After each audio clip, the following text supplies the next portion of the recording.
Good morning, people. Urban Sentinel here. I'm going to talk to you about the Great Reset. Many people have heard about it. We've been hearing about it for years. It kind of pops its head up and then goes back down again. It's all part of what is going to be the complete global integration of society. Now, on the surface, you can look at some of the talking points. You will own nothing and be happy is one of the catchphrases. And it stems from people individually and nations as a whole that are in a certain level of poverty, and they will have an opportunity within this new global system to come up out of it.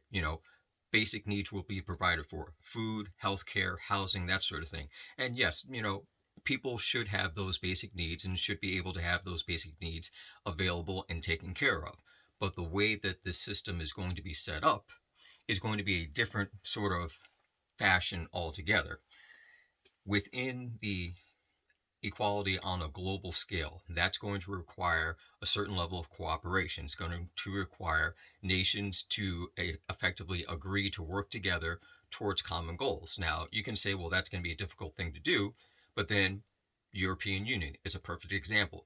Individual nations that collectively joined together and said, we are going to hold certain levels of standard within our countries that equal each other, that moving back and forth, trading, working, education, that sort of thing, all integrates together. So that's an example right there of you take a small section like that and then you multiply it. You do something like that within the African Union. You do something like that within the South American Union. You work with individual countries, but you pull them in like spokes on a wheel. They all get tied in together into one location. Now, the World Economic Forum, pretty much headed by a man, Klaus Schwab, the plans to integrate nations is going to be done on a digital level because that's where we're at. It's no longer about writing out doctrines and scripts and contracts, it's all digital. And the primary digital thing is currency. Now, you have Bitcoin and other digital currency like that.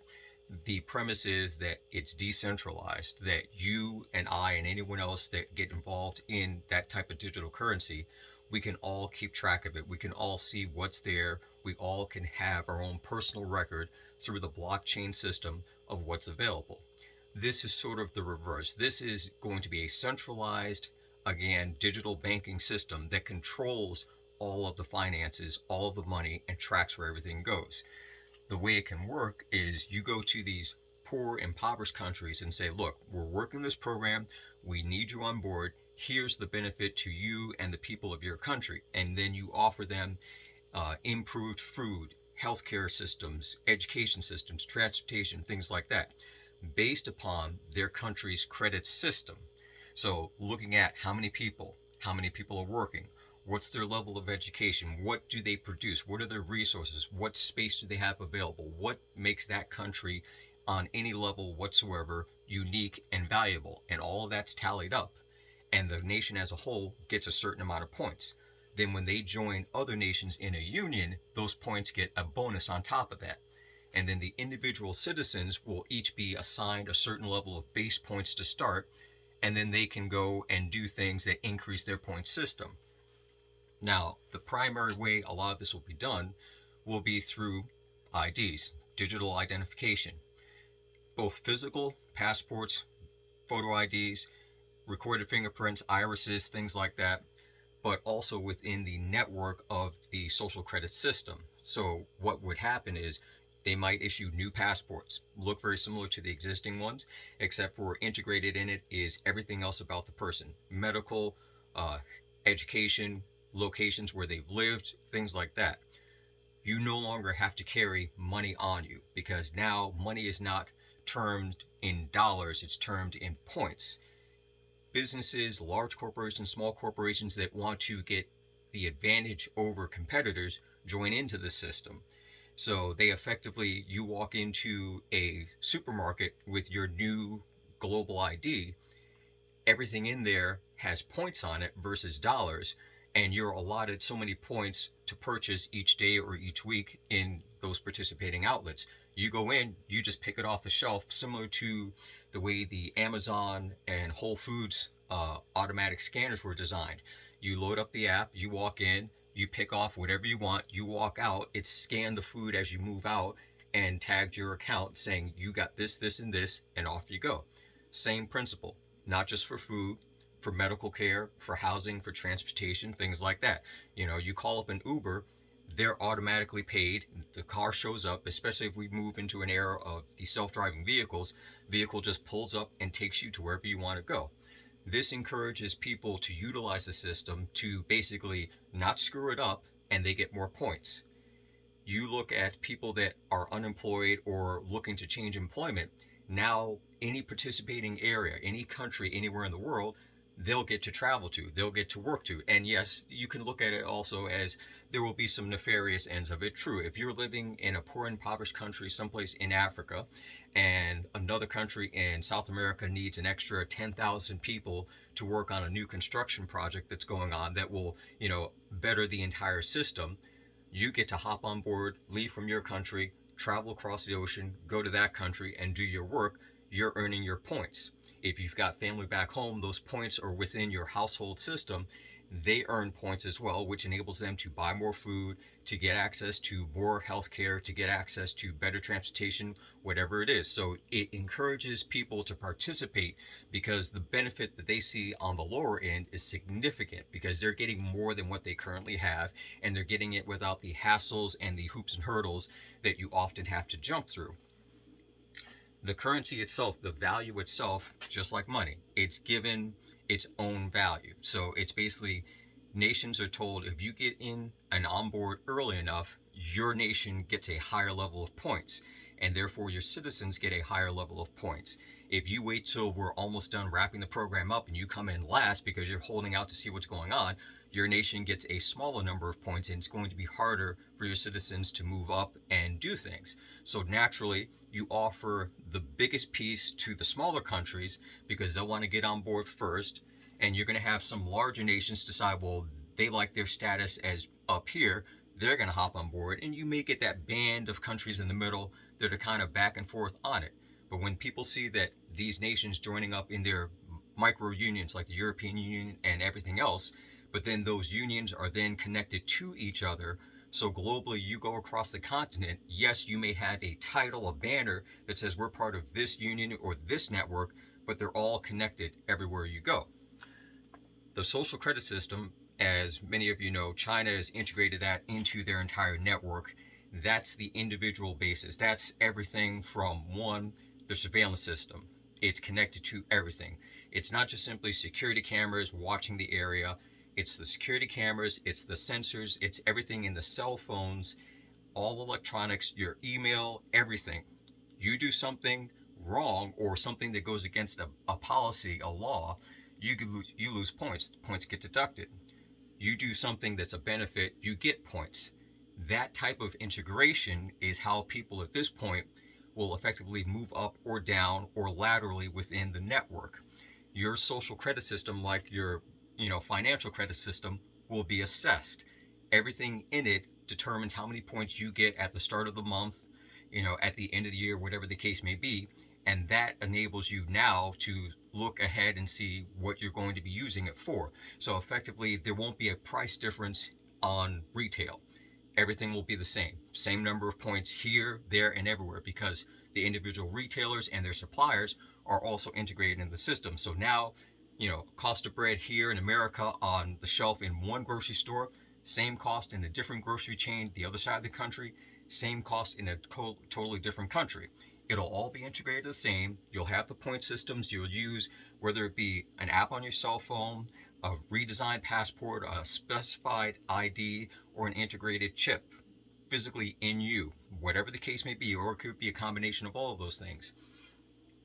You could look at housing as an example. Company decides or designs a small housing container, like those small shipping containers, the little 8 by 16 by 7s that have integrated heating and cooling, a water system on it that can be hooked up to the city system, and they say to the governments, hey, we've got these things to help the homeless out, let's get them out there onto the streets.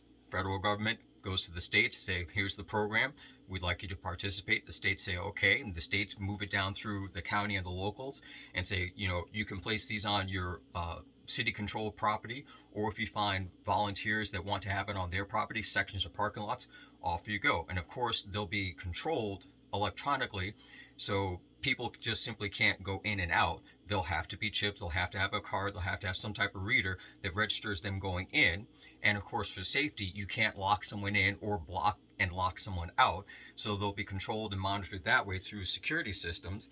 And it allows the transient people to have a place to live temporarily or however long they're going to stay there.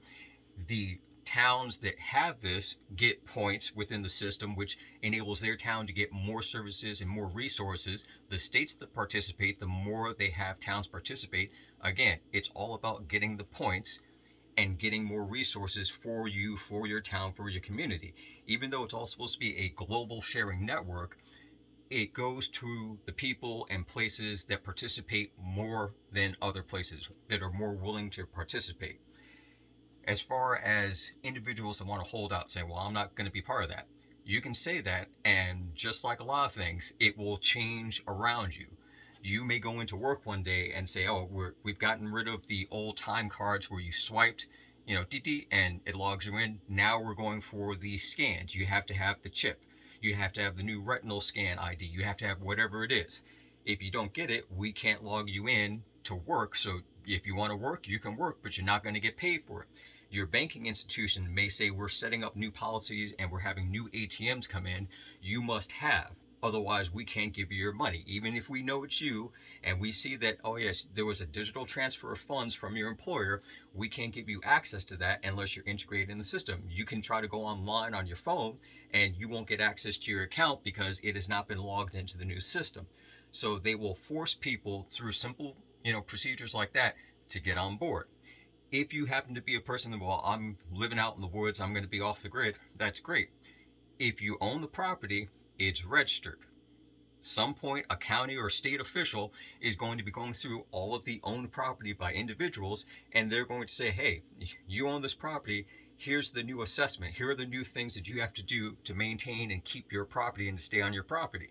And if you say, oh, hell no, I'm not doing that, they'll have an escort team to take you on out. Or they'll show up one day with these little housing pods and say, your property has now been designated as a relocation or temporary stay location for people in transit.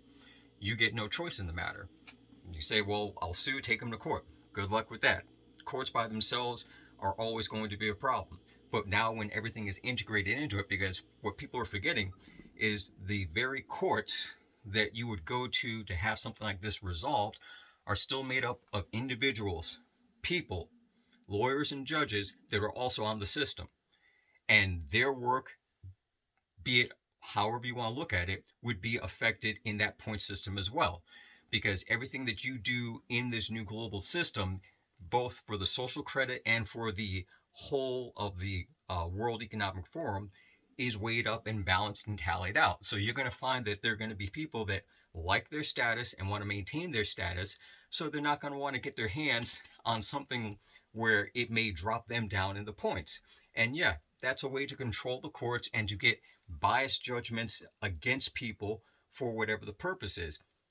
It's no different than the envelope filled with cash that slipped under the table back in the old days. It's no different than, getting the whisper about a stock option, and then a politician or a lawyer suddenly makes an extra $100,000 because someone slipped them a tip, and now they decide to go in favor of whoever that person was.